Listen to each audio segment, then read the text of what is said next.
Good afternoon to those that are leaving. I'm sorry to have offended you before I started. That's quite a challenge. It's quite good even for me. First of all, thank you very much for having me back. I was here last year in Dublin. Last year I was only given 15 minutes and a bit of a Q&A session at the end. This year there's been a fatal mistake of giving me an hour. So we're either going to really enjoy this or we're going to really hate it. I've got a sense of dread, and let me tell you why. A lot of the providers in the room are people I see through the course of the year, so Mr. Beck's at the back, Mr. Smith, various other ones. And I'm not shy when I meet you for coffee in telling you where I think your industry is going wrong and why. And you take it with good grace. And then when I arrive at an event like this and you say, have you got a Q&A session, Pete? And I say, yes. And you all smile at me and say, that's going to be fun, isn't it? So the first 45 minutes where I'm talking will hopefully be really good. The bit at the end where you guys get to ask me questions may become a little bit more tricky.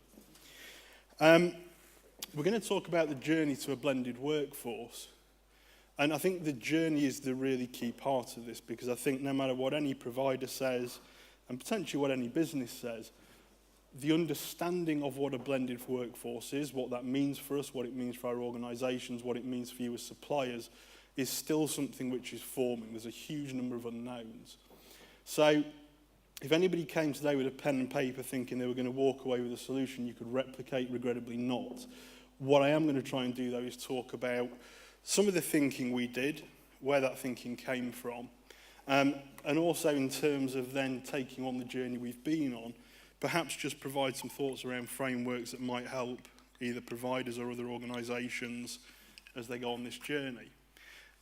But just a quick question, just so, because how we frame this will change a bit. Is it predominantly providers in the room, or have we got clients in the room as well? Providers. There'd be some slides in here I'd have taken out if I'd have known that. But there we are. So, blended workforce, the latest HR fad. And I think this is a really critical question. And it comes down to the whole point of what is an HR function. And HR over the years has developed a reputation, in part fairly, in part unfairly, for developing great thinking from ivory towers, where we think we've got the great next initiative for the business. And all too often it's disconnected from actually what are the commercial drivers and organisations trying to go through. So is blended workforce actually another HR dream where we think we've spotted something, we think we've got a solution, and actually providers have locked onto it, we've given it a tag, so we've now got MSP, we've got RPO, we've got blended. It fits in a nice bucket. That might be the case, or it might be the greatest opportunity anybody in this room has ever had to help shape and deliver company strategy. And as a byproduct of the session today, hopefully we'll get to an answer on that question as we get through. So the agenda, and I've touched on this already, this was the agenda in the programme. The definition for this track has come, as you'd expect, from the provider side. And actually, we talk about captive talent, and the first thing I wanted to say is that PwC, trust me, people are not chained to the desks, so quite where captives come from, I'm not sure, but we do have some permanent talent. But actually, for us, a blended workforce is far more than just contract or contingent and permanent labour. It's a far broader scope we've got to think about. And it's the scope that I'm going to be talking about as we go through today. So your permanent full-time headcount is, of course, probably the key and will remain one of the key core components of headcount in any organisation. But increasingly, be it for diversity reasons or be it, again, in terms of leveraging skill sets you can't get for other reasons in the market, part-time working is becoming, or we know it's on the up in the UK, it is becoming a more critical part of the workforce. Outsourced relationships. And we're seeing more and more of this in our industry at the moment. So this isn't just outsourcing of parts of functions, so RPO or MSP. But as we're delivering to clients now, we're increasingly outsourcing packages of work within client deliverables. And again, that starts to fundamentally change how your organisation's structured. Fixed-term contracts, there's all sorts of questions about legalities around those and actually whether they're worth the paper they're written on anymore, but they're still a vital part. Contingent workers, and as I talk about contingent workers today, I'm talking about temporary and contractor workers, and I'm talking about them in the sense of being hourly or daily paid. A very deliberately breakout schedule of work contractors, and I know that will vary from organisation to organisation. At PwC, some schedule of work is handled through the recruitment function, other parts of it are handled by OGC as large-scale commercial contracts.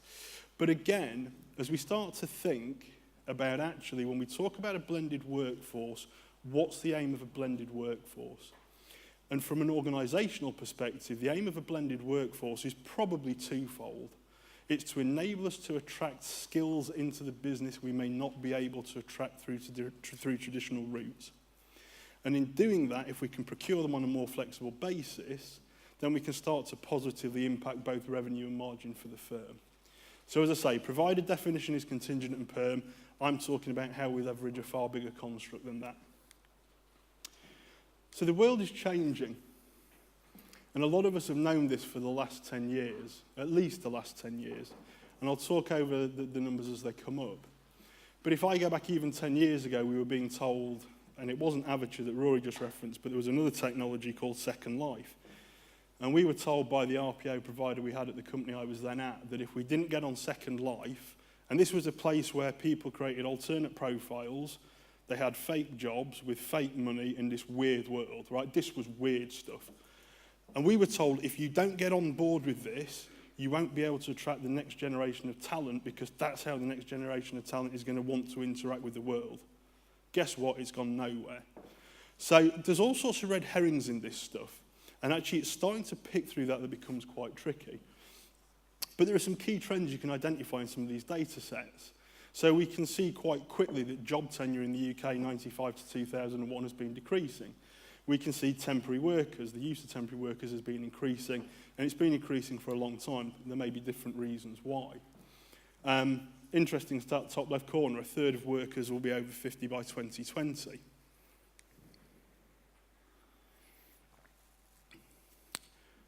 More recent data has just come in that says over the last 5 years, job tenure in the UK has been increasing. So that seems counterintuitive. Now, you may be saying, well, we've had a recession. So for the last 5 years, if you've had a job, let's be honest, you've not been inclined to move, you sit where you are, you keep your head down, you keep safe. It's a really simple answer. There may be some truth to it, but as we start to think about what's really driving the workforce, it might also not be the right answer as well. So again, when we talk about, from a provider definition, what we're talking about here, there are 4 things that are held up by most providers in the room to be the drivers of the changing workforce. And that's generational, economic, technological, and global, or global. And actually, of those 4, 2 are probably drivers. 2 are actually possibly coincidences, or are possibly just bits that we are trying to overlay onto a problem because we don't understand what the problem really is. And we'll talk about that in a second.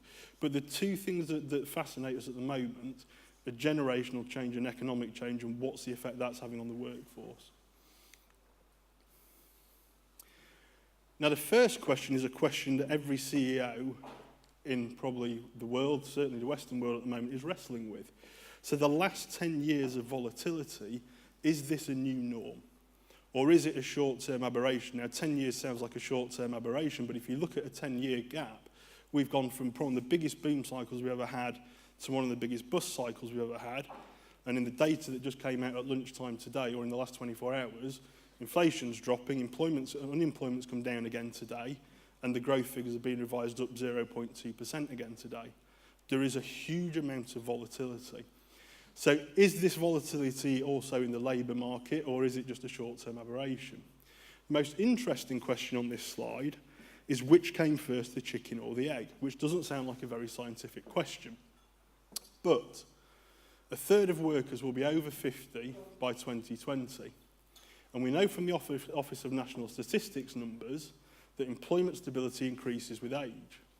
So back to the fact that job tenure in the UK has been rising since 2008, is that a product of a recession, or is it a product of a far longer term labour trend that's been going on, which is called ageing population? And there's probably a bit of both in there, but it starts to change the thinking about how you address problems. The most interesting 4 boxes or 4 balloons on this slide for me relate to millennials. And all the research suggests that millennials, and there was a stat from the US up there, you can't see it now, that says millennials expect to have 15 to 20 jobs in their lifetime. Now, you compare that to most of us in this room who, if we have 4, 5, 6, that might be quite normal. You know, these numbers are absolutely frightening. But why is that? And the question is, has the DNA of millennials changed? So do we have a generation of people where the entire DNA of everything that has gone before has shifted that radically? And if you read a lot of the stuff that's out there about generation change at the moment, that's what it says. These guys are just different. And we know they are in some ways. We know their ability to adapt technologically is far more advanced than other generations. But has the human evolved that much that quickly? Actually, there's some interesting answers or some interesting challenges to that with the ONS statistics. So home ownership improves job stability. Probably not a surprise. You kind of think that, wouldn't you? You've got a mortgage, you've got commitment, you're far more likely to want to have a permanent income. Employment stability increases with age. Again, probably no surprise. You don't tend to get a mortgage till you're older.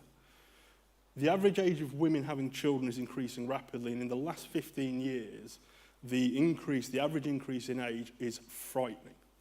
You know, you are talking now that most women are not having children into the early 30s, and even more, the bigger increase is actually into late 30s now.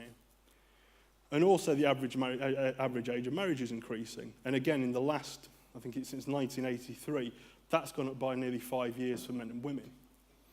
So let's start to think about millennials again. Has millennials' DNA changed, or are they reacting to socio-economic factors?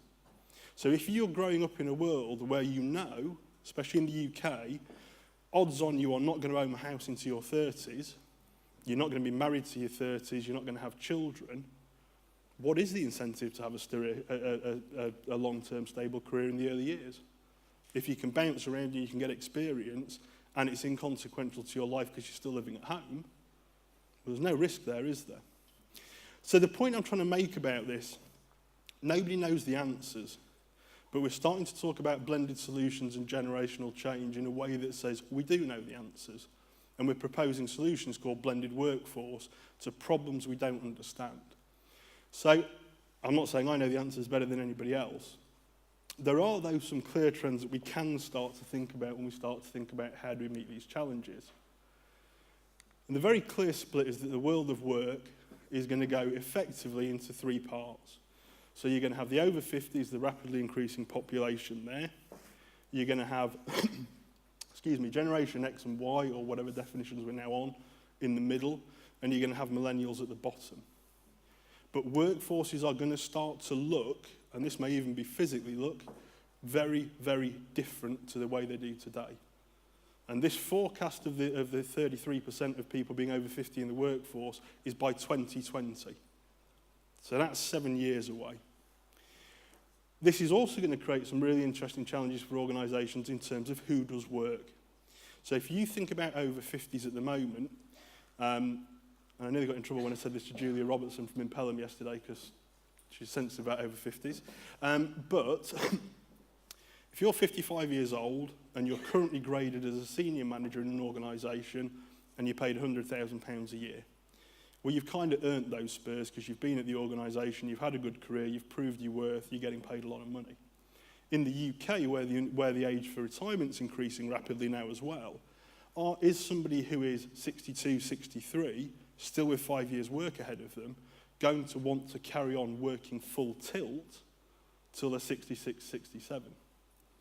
So all of a sudden, you're even starting to look at organisational constructs, and you're going to have imbalances in them where you've got massive experience in one area that might not want to deploy it. You're paying these people a huge amount of money, and you've got a massive transient workforce at the bottom end. So we've got a couple of things we can start to hang things on, but there really is no answer out there at the moment for why the world is changing. And it's confusing CEOs. So CEOs, PwC do a global CEO survey every year. This year was the 16th year we did the survey. And actually there's some really interesting results in it. Excuse me. So 56% of FS CEOs are concerned that the lack of talent is going to inhibit growth. That's a big number, 56% of the FS sector. 33% of CEOs, sorry, it's not come out very clearly on the screen, have a top 3 investment priority this year of filling talent gaps. The next one is slightly out of context, but what it is effectively saying is that CEOs are concerned that the government priority, the top government priority at the moment, should be creating and fostering a skilled workforce. So It's not necessarily relevant to us in the room, but again, it's another point that talent and skills is on the agenda of CEOs. And the last number is the really interesting one. 77% of CEOs say they will change their strategy for managing talent in 2013. Now, that's a high percentage. But what's really interesting is when you look 5 years back on this, that number has increased from around about 63%.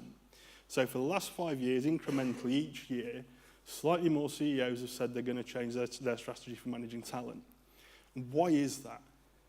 Now, one option that we look at in the report is to say, well, actually, are CEOs just not making these changes? So is it just the fact that they keep saying they're going to do it, they never do it, it stays on the list? It could be, and this is my overlay, not the reports, but it could be that they've made changes and that change hasn't stuck, for whatever the reason might be. The final option in my mind is that they've made changes and the changes have stuck, but they've stuck for 1 or 2 years. And given all the volatility that we've seen recently, both economically and within the workforce, it's quite possible at the moment that if you implement a talent strategy, it is dated so quickly that you have no choice but to go back and look at either reinvigorating or completely redoing that talent strategy. But what this slide does say very, very clearly is that for the first time, really, that I remember in my career, talent is so far up a CEO's agenda that the door to that office has never been wider open. Because this quite clearly says that the thing that is keeping CEOs awake at night is the ability of organisations to attract and retain talent. So let's consider what that means for organisations. Excuse me, and I'm not going to run through these verbatim. We'll pick a couple out as we go through. But the first point really is, I suppose, the macro point. A one-size-fits-all approach to talent management and recruitment is not going to engage all talent groups. Again, you think about the different facets of the workforce we can see coming through. That's not to say that you have to have a different proposition for every area, but you're certainly going to have to start tailoring it. Because how you attract somebody in their 50s versus how you attract a millennial who wants a completely different career, that requires different thinking. Impacts on organisational culture. Now this, I think, is a really interesting one that we're wrestling with, which is if you increase the proportion of temporary workers in your organisation, what does that do to organisational culture? How do you manage that? Because contractors and temporary workers, by definition, are far more transient. They may not have the loyalty to the brand. They may not want the loyalty to the brand. So everything that organisations have done to build really great employer propositions, really great culture, actually, there may be great economic benefit to leveraging temporary workers, but there could be a trade-off or a risk, actually, to what that's going to do to organisational culture. We'll skip to the last one. A long-term view of talent will be essential. And again, I think at the moment, a lot of organisations are saying that they have got succession planning in place, long-term lens on talent, etc., etc. And it's not going to be long enough. Because again, if you come back to my definition of a blended workforce, actually, when you're trying to leverage across 6 or 7 key components of a workforce, there are so many variables in there that the scenario planning you've got to have has got to be more advanced than people have available to them today. Again, you increase your risk with contingent workers. If you're putting contingent workers into critical roles and they're on 1 day or 1 week's notice, how you plan and mitigate for that is absolutely critical. If you've increased the proportion of your temporary workers, what does that mean when it comes to succession planning? How do you ensure that actually those key roles in the organisation, if you're filling other roles with temporary workers, that you still have that pipeline? So there are some massive challenges facing organisations. It follows that actually we're going to have similar or related challenges in our world, and in our world I mean the world of recruitment. So to be contentious, because I like to do it at least 2 or 3 times a session, the functions that we have built today are not fit for purpose. That's the bad news. And I'm utterly convinced as I say that is rapidly becoming the case. And actually, it's not on the slide, I'll go one step further. I think we are going to see in the next few years that within in-house roles and potentially RPOs, 360 recruiters, so your good old-fashioned recruiters who worked in agency, you bring them in-house, they can do a bit of sourcing, they can talk to candidates, they can do a bit of management of clients. Those skills will go out of the team because we're starting to see so much specialism required in recruitment now. So what does it mean for us? So we've got to think about the type of functions we've got, and most people in this room will have a number of functions. They'll all be structured the same way. We've all got an experienced hire team. We've all got a student recruitment team. We've all probably got temp and contingent team. We've probably got resourcing functions and the bits that go around the edge. But these are siloed teams. And we're starting to talk about a workforce now that doesn't recognise silos in the way that our structures recognise those silos. So there's a real challenge there about the type of functions we have. What else should be in our functions? And this is me making a land grab if my boss ever sees the video to say, expand the profile of my role, please. But again, if we're trying to leverage across all these broader areas in an organisation, they're not just recruitment challenges. So should you be combining resourcing functions with recruitment functions? Technology which support functions, we'll talk about this later on. If anybody gets more grief from me than RPO providers, it's technology providers, but that's a separate conversation. Objectives of the function, again, in terms of what we're trying to deliver, this stuff is going to change. It is going to have to change. If you can't build an all-encompassing function, you've got to build the connectivity of the functions. And again, in my experience, in a lot of organisations, you have very distinct functions. So experience, hire and student. Yeah, they talk to each other. We might cover some assessment centres for each other when it comes to it. But at that level where you're engaging about talent and how we're attracting it, deploying it, retaining it, that engagement's not there. EVP construction, we touched on the previous slide. And commonality and selection process. So again, you find with experienced hires, most companies have great, robust processes. So you're talking selection events, competency-based interviewing, whatever other things we like to put people through. When we hire temps or contractors, we tend to meet them for a coffee for an hour, check they've got the technical skills, and they start next Monday. Now, again, back to the organisational culture point, if we're starting to increase the percentage of temporary workers in the workforce, we've got to start thinking about commonality of selection, because otherwise we're going to create a real risk. So that's really just some context. We're actually going to talk now about PwC, where we are, what we're doing and where we're going. So I'm not going to labour this slide. The most frightening thing to me is that the numbers on this slide that was done 4 weeks ago for a conference in the Netherlands are now out of date already. So we were expecting to do around about 2,000 hires this financial year, experienced hires. Current run rates, we think we might do about 3,000. The student numbers are out of date. That's probably going to end up at about 2,200 this year. And again, contingent workers in the bottom right, that's probably going to top out well above 2,000. So all of this is professional hiring. So there's no catering, there's no cleaning, there's nothing like that in there. So as an organisation, you can see that actually, as professional hiring goes, we're pretty big. We have quite a bit of scale to us. We're geographically diverse in 34 places across the UK, headcount of 17,500 and revenue of north of 2.5 billion. So we're a business of some scale. We have one big challenge at PwC. And the biggest challenge we have is we do not make anything. We don't make widgets, we don't make pencils, we do not make anything you can put on a client's desk and sell. The only thing we sell is people. So we sell their knowledge and we sell their insight. So at PwC, when we say we have nothing but talent, or talent is the biggest enabler in our organisation, it is because it's all we've got. If we cannot access the best talent in the market, we have no business. So this stuff is absolutely critical for us. And Dennis Nally, the global chairman, this just came out of the annual report. The bit in here that fascinates me, it's a great quote anyway, but is the organisation that is able to adapt, that stays relevant to its clients and remains a magnet for talent, that's an organisation that's going to win in the marketplace. Now that's as relevant to every provider in this room as it is to PwC. But the bits to me that are interesting about that is the ability to adapt and to stay relevant to its clients. Now, I don't think Dennis was thinking about the blended workforce in the same way as I was when you wrote that, but actually there's a lot of parallels in there about the kind of agility we are going to have as organisations and functions to deliver in the future. We have one fundamental question, and I can't give you an answer. The answer is we do not know.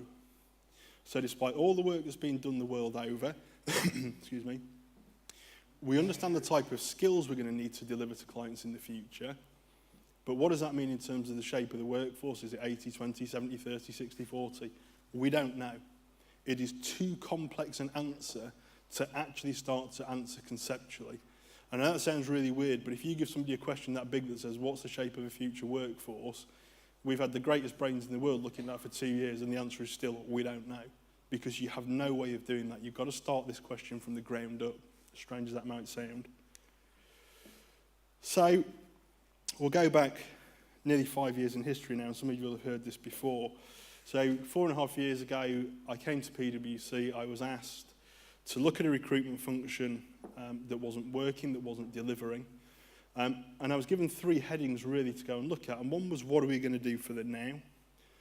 One was, what are we going to do for the definite future? So the stuff we can tangibly understand, what are we going to change to meet that challenge?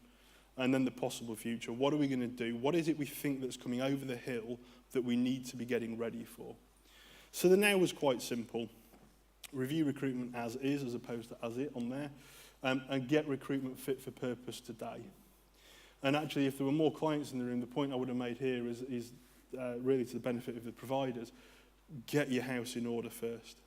Don't try and outsource a mess, because we all know you outsource a mess, the results are never clever. But the other thing you've got to remember in that is that you are also, as you take a function through transformation, having to deliver BAU. And if you've never done that before as a client, do not underestimate the challenges of delivering transformation whilst trying to deliver BAU at the same time. The definite future, restructure recruitment to deliver business needs, that's pretty simple. Look at cost-efficient delivery models. And again, we all talk about cost, and all the RPO and MSP providers will talk about cost. We don't talk about absolute cost at PwC, we talk about cost efficiency or the return on cost. Because you know what, saving 1% of a number, if it risks damaging the DNA of the company or the quality that we outturn, 1% is not worth it. 2% is not worth it. But we absolutely want the right return on that cost. This is the most important point, and it will form a lot of what we talk about next. Build scalable and agile foundations that can be flexed and repointed at short notice. We did not set out to build a function. We did not set out to build a solution because we don't understand what the challenges we're trying to solve. So all we can do is build the right foundations that are agile enough that whatever it is that comes, we've got a chance of responding very quickly to that change. We were asked to look at the labour market and macroeconomic trends, and that's where a lot of the earlier thinking came from, and weave that into the definite future. So that's really scenario planning. If we think there's a chance the economy is going to crash, well, what does that mean for the function? How do we respond? If all of a sudden there aren't SAP skills on the market, what might that mean? Or all those kind of questions. We didn't get it all right, but we certainly did spot some of the trends that were coming. We spotted why we couldn't meet those challenges. We spotted some trends that never happened. I think it was Rory was saying that actually in all success there's an awful lot of failure as well, so there were a lot of red herrings in there for us. But we have spotted enough that it has informed our thinking. So back to basics, and I spoke last year in Dublin a lot about the need to get alignment in organisations. We spoke to everybody. So we weren't going to go and sit in an ivory tower and develop this solution or whatever you want to call it. So we spoke to the business. We've got HR consulting businesses in our place. We asked them, what are other clients doing? What are you seeing in the market? Let's get that landscape included. We spoke to the candidates. What are we doing well? What are we not doing well? Point that came up from Seb, I think it was in the previous session, we spoke to providers. Before we even thought about going to an RFI, before we thought about talking about what the shape of the solution we wanted was, we went to providers and said, come and talk to us about the art of the possible. Don't constrain your thinking. Don't think about what kind of business we are. Just talk to us about, if we work with you, what might the world look like? And that was absolutely invaluable in terms of helping really start to frame and shape our thinking. And a lot of guys in the room today were included in that. We spoke to the hiring community. What are we not giving you? What do you want? You can imagine the questions. Our friends in procurement, and I'm delighted that Mr. Lattimore from Microsoft is in the room. Vincent was on a panel with me last year. So we have got a procurement professional in the room. We went to procurement with a business problem. And we said, this is what we are being told by the business and by the market and by other clients of the firm. We want you, procurement, to come on a journey with us. And because we went with solutions that were about trying to deliver value, we could get procurement on a journey with us. It was about value, not about cost. Now, don't get me wrong, when it came to looking at proposals, of course, procurement were in the room with a very sharp pencil, but they understood the driver was value, not cost. We spoke to the team, and that was really important as well, because we wanted to understand from the team, what did they enjoy about the roles, what did they not enjoy about the roles, but critically, what skills did they have that we didn't know they had? And because I'd inherited a function, it's very easy to just inherit a function, think somebody does that job, that's the skill set. But actually, what else is in the function you can unlock? Last of all, we spoke to the leadership. So again, we went to the leadership to kind of, ultimately to get permission to go and do the RPO, or the blended RPO we did. But we went to the leadership once we'd gone through all of this. So we were going to them with something which was coherent, with something which, instead of the leadership reacting to sound bites, which is very often what leadership get, they get sound bites from senior managers, we could go with everything, having spoken to everybody, and say, this is the landscape. This is what the guys in the business are telling us they want. And if we can deliver that, this is the thing this is the value we think we can bring to the firm. So we went to the leadership last. I won't talk through all these points. Most of you will, either from talking to us before or from doing other work, will recognise them.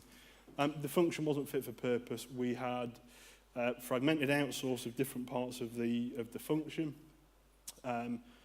We'd got a huge other range of issues. What was clear was we had a function that wasn't joined up, it wasn't talking, it was incredibly fragmented. But actually what came out of it, these are the points, but what came out of it was actually an appetite for change. And that was an appetite for change from every one of the groups we just had up on the previous slide. So every single group we spoke to recognised there was a chance or a way to improve the function that we had. So this again, this hard, and it was hard-led groundwork of getting out, and it goes again, like we've talked about on that panel about getting to know your clients. We did the same with our people internally. We got to know them to understand the problems and challenges so we could start to think about what we wanted to bring. Now, after all the great stuff I said, well, I did say technology always gets more of a bashing off me. Our thinking about a blended workforce actually didn't arrive from thinking about generational change. It actually arrived from a conversation one day that I had with the head of student recruitment. And it went like this. Richard, I'm pulling my hair out, fella. I'm having to use agencies galore to recruit newly qualified. There's not enough in the market. Da-de-da-de-da. And Richard, of course, was not very sympathetic because he never is. But we did start to talk about what's in his student recruitment database. And all of a sudden, the penny dropped. Every newly qualified that we try to recruit at PwC is sat in a student recruitment database from when they applied 4 years before. Now, it doesn't mean they're all relevant still. It doesn't mean they've all necessarily joined the Big Four, but you've got a better than average chance that they have done. VMS and ATS, exactly the same again. So we've got a great big pool of contractors. Let's use SAP as the example again in the VMS. We spend half our lives pulling our hair out on the perm side, trying to recruit permanent SAP consultants. Do we ever go and look at what's in the VMS and think, let's go and give those guys a ring, see if they might be interested? No. So we actually started looking for a technological solution to the problem. And our idea was, if you can find a database or a system where you can deposit all this information, analyze at the top level, all of a sudden you have holistic access to talent. Because any talent that's ever touched the organisation, doesn't matter what it applied for, you can start talking to about it, other opportunities that might be relevant. Because just because somebody wants a contract now, doesn't mean that in a year's time they don't want a permanent role. So our thinking about a blended workforce or holistic access to talent actually came from the fact that the technology available to us is absolutely deficient in the new world for recruitment. So the vision we created, I do like animation if you hadn't worked this out as well, but the vision we created was really quite consistent, simple and compelling. And that's the kind of stuff that sticks in organisations. The other thing which, again, I talk to providers about a lot, and I think providers are particularly guilty of this, you've got to stop selling the features of a solution. You've got to sell the concept of why the solution. So again, when we talk about blended RPO, on everybody's websites in the room, you all talk about minimising risk, leveraging cost, MI, visibility. They're not reasons to do it, they're outputs. So you've got to create something that's simple and compelling. Again, that's what senior execs buy. So this was our vision, and it still stays today. And apart from all the lovely fluffy words, of course, but agile, leading edge, directly supporting strategic goals of the business. So again, the point was we were trying to build something which was actually about supporting the business and could turn on a sixpence when it was required to. So why did we decide to take a blended approach? So we spoke to providers as part of the process we talked about, but we came up with a more fundamental view, and the more fundamental view that we came up with was this. And this is what I talk about when I say sell the proposition, not the outputs, because the world is changing. And if we don't evolve with it, we will lose, forget the spelling mistake, the ability to attract and engage with the best talent. That's the brutal reality that is facing us as a recruitment function now. Why is that? My simple explanation is that we are going to start engaging with talent. We are going to have to start engaging with talent effectively from cradle to grave. So we're already working in schools with A-level students.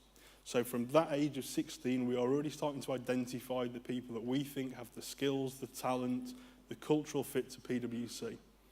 They may come and join us as a student and do a training contract with us for 3 years. After that time, odds on, millennials, they're going to disappear. And they'll go and do a few contracts. That may be internationally, it may be in different sectors, but they'll get broader experience very quickly. They might come back to the UK and want a fixed-term contract for a year. They might then go and do another day rate contract. They may then go and have children and come back part-time. And at some point in their career, they may want to come back full-time. So the point we're trying to get to is where we have this longitudinal journey with the talent we want to engage with. A constant conversation. So once we've identified that the talent is right for PwC, we want to be talking to that talent the rest of its career. And what we want to be doing is putting out opportunities that may be relevant to them at any time in their career. So if their circumstances have changed, and it is a fixed-term contract that's of interest now, or a contingent contract, or a permanent opportunity, let's make sure we don't lose them. That creates a whole different technological problem because we're now into the worlds of CRM and all sorts of other stuff. But that's the journey we're going on. We identify great talent and we talk to it through the rest of its career, and that's right up to when it's alumni. We're building an enabler, not a solution, and we said this before, a solution is only relevant to a moment in time. So if you're out there doing OD at the moment, and you're looking at it and saying, okay, well, we think it's 2,000 hires this year, this is roughly where they're going to go, the business units, you've built a solution that's pretty static. And then we've seen in PwC in the last 6-8 weeks alone, our hiring volumes have doubled. And again, in the new norm where volatility is normal, these are the kind of challenges we're going to face. So what did we build? We built a truly blended solution. I'm not going to preach to the business about the need to do this and not do it myself. So we retained an in-house recruitment team. So I have my core permanent and core part-time, full-time, part-time headcount. I've got FTCs in there, I've got contingent headcount and a lot of it at the moment, and I've got a blended RPO solution from Randstad Sourceright. So the point that we make again was this: it was about building the foundations, it was about building an organisation that can morph very, very quickly, and that's by drawing different types of labour and different providers to solve the challenges. What this has enabled us to do, I said earlier we don't know what the shape of the future workforce is because nobody can conceptualise it. It's too big a question. And part of that is because hiring managers are programmed to think permanent workforce. That's just ingrained into hiring managers. If somebody leaves, and you even say to them, could somebody job share this? If they had one permanent person in that role before, even the question, can somebody job share this, scares them to death. So what hope have you got of saying, well, why don't we change the blend of your workforce? It doesn't ring true. What we are able to do now, though, is we're able to start constructing small test cases and solutions for the business. So we're developing one at the moment with one of our lines of service, which is about a flexible bench. So it's effectively trying to take, I suppose, almost the Adecco employed consultant model and saying, well, how do we leverage that internally for us? And actually, we think we can. So by building these test cases, what we're starting to show the business now is that actually there are different ways of doing things. It's not just about permanent headcount, but we're having to build this from the bottom up. So actually, we may never get to the answer that says it's a 60-30, 20-80 split, whatever it is, but we're starting to change the blend of labour by showing them what the art of the possible is in that area. So into the last slides, and these are the ones where the providers in the room will barrack me at the end of it for, but let's have a go. So there are 5 options for achieving a blended workforce internally. And actually there are probably only 3 which are real goers. So in all honesty, in this day and age with the legislative risk around temps and contractors, an all-in-house solution is probably not the best viable option. So let's strike that one out. Not addressing the challenge. I think if you're not addressing the challenge, then it's dereliction of duty. So I think you have an absolute obligation to do it. So this is Randstad's version of what blended RPO is. And again, this is just to remind us, because we're going to look at actually what are the options for us. It's a pretty good definition, but again, it hinges on contingent and permanent labour. So, I'm going to get shot for this one, aren't I? I had a quick and dirty go at saying, what are the options available to us? How might we achieve it? Now, this is based on my 10 years of experience of implementing RPO in different organisations, and that's blended solutions and standalone solutions. It's based on a lot of personal opinion, and it's not scientific. But it is designed to just get people thinking about what is possible. What it effectively tells us is that any of these 3 are potential options. And the coding we've used, the RAG status, is really what's the probability of achieving success and what is the ease of achieving success. The most likely to succeed from everything I've seen from the work we've done is either an in-house team and an MSP provider. And I think you can create great linkage in there in terms of how you deliver solutions. And blended RPO. Now, they've both got different challenges, and again, you can argue about the exact strengths and weaknesses. RPO and MSP is an interesting one, and a lot of providers in the market are actively encouraging customers, shall we say, to only go down a blended route, and I think that's marginally disingenuous. So there are actually, from a number of providers in this room, some great examples of where you are running MSP and RPO programs together. So actually, if you look at a really talented organisation, you've got just as much chance of pulling the MI together from 2 different providers as you have if you've got an in-house team and an MSP, or if you've got it from the same provider. There are ways of doing those things. A very good procurement function will leverage the same cost benefit from an RPO and MSP deal as it will from a blended one. You know, they're just the realities of it. But really and truly, if you're a client, if you're looking to engender this change, if you want the best chance of success and you want to make life easy for yourself, looking at an in-house and an outsourced blended solution or blended RPO is probably going to be the way to go on this. And that just summarises really what I've just said. So we started off today with a question. And the question was, blended workforce, was it the latest HR fad? I think we can say with some certainty it is the greatest opportunity we have ever had to shape and deliver company strategy.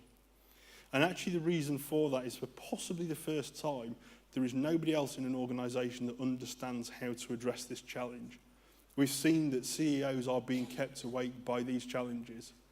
And there's no other function that is going to be able to actually take control, and I appreciate, again, we have siloed functions, of everything that's required to say to a CEO, if you are looking to build a business for the future, where we're going to de-risk growth, where we're going to control cost, where we're going to maximise revenue, here's a way we might start to do that. So absolutely, blended workforce is the biggest opportunity, but everybody in this room has a long way to go to truly capitalise on that, but it is a massive opportunity. All right, thank you, Peter. Peter Wareham, Thank whatever you. you say.